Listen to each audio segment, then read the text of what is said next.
Okay, now moving forward, if we decide to say keep these, then what you're looking at is this is boiler number 2, this is boiler number 1.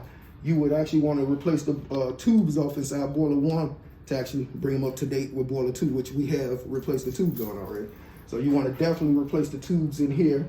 I would actually still recommend having this gas regulator checked to make sure it's fine. The gas valve, of course, is doing its job because it's opening up every time, but I would have the regulator checked on here to make sure that it's doing its job. I would have the burners, cleaned on both of them to be on the safe side. Now, this is all preventive maintenance, not maintenance that need to be done because we have a problem, but preventive maintenance. I would clean the burners on both of them, have those done. Coming around to here,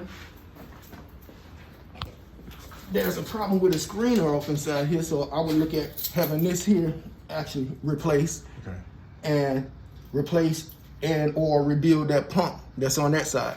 So these are with this here, and that's something you would be looking at whether you replace with brand new boilers anyway. So that's gonna have to happen.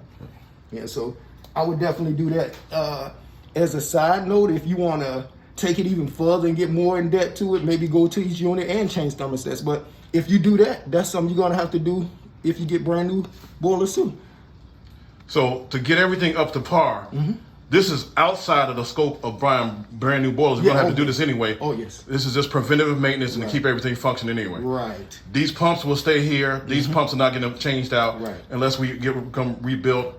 And the boilers, if we keep it the same boilers, we'll keep the same piping. And we don't have to disturb the pipes that are already in there. That's so true. That's so true. And then, like I said, this here would have to be changed out whether you get brand new boilers or not. You can't just take brand new boilers and pop them there without actually repairing these and replacing these also.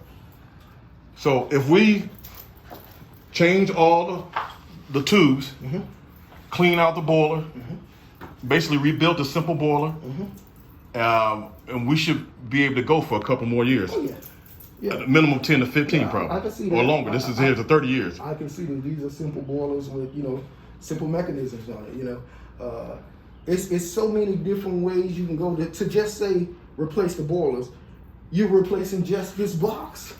So a company is just saying we're gonna replace your boiler. That's all they're gonna do. Now, if they're gonna replace your heating system, depending on who you're talking about or who you're talking to, it can be everything. A heating system is your whole system. Your thermostat is your system. Everything. So that's more in depth. You can't just say I'm gonna replace your heating system. What are you replacing?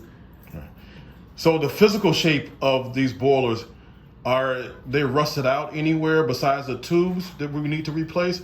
Is it physically rusted out on the outside? No, you got a screw that dropped a little rust, but nothing. And that's pretty strong plate metal, right? Yeah. So it looks like they're in pretty good shape. Oh yeah.